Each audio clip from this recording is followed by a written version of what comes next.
C'était le 19 octobre sur Sud Radio. Vous y étiez récemment à Sud Radio, je vais le citer. En référence à la période hitlérienne. Qu'est-ce qu'il déclare, Coquerel ? L'islam d'aujourd'hui est une religion qui subit un véritable racisme en tant que religion, ce qui est tout à fait possible, hein. Et il poursuit, comme l'a été à un certain moment, avec une autre ampleur évidemment, la religion juive. En clair, la France de Macron serait comparable à la France de Pétain et de Vichy. Vous étiez d'ailleurs au mémorial de la Shoah vendredi, hein, pour une visite, je crois, très émouvante. Comment vous jugez ce type de comparaison, qui était aussi une comparaison faite par Erdogan ?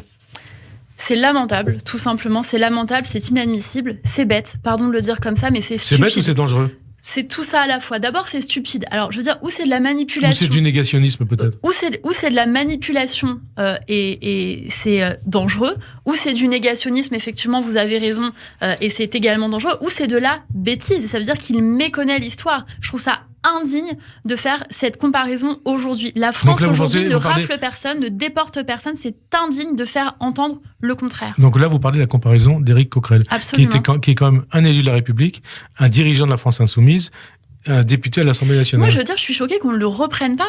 Pardon de le dire, mais nous sommes là plusieurs jours après cette déclaration. Il devrait y avoir un scandale. Ça fait 2 mois. Exactement, ça fait des semaines. Ça devrait faire un scandale qu'on tienne des propos pareils. Pourquoi ? Parce que ça attise les haines. Et vous êtes un jeune musulman, vous habitez dans un quartier, vous n'avez pas entendu le discours du président de la République, soit parce que ça vous intéresse pas, soit parce que vous n'y avez pas accès, soit pour plein d'autres raisons. Et vous entendez ce monsieur et vous vous dites « Ah bon ? Ah bon, le président de la République a dit ça ? Ah bon, mais en fait, peut-être que je vis dans un pays qui déteste les musulmans, peut-être qu'on me déteste, et c'est comme ça que vous créez de l'exclusion. Et c'est leur fonds de commerce, donc c'est indigne.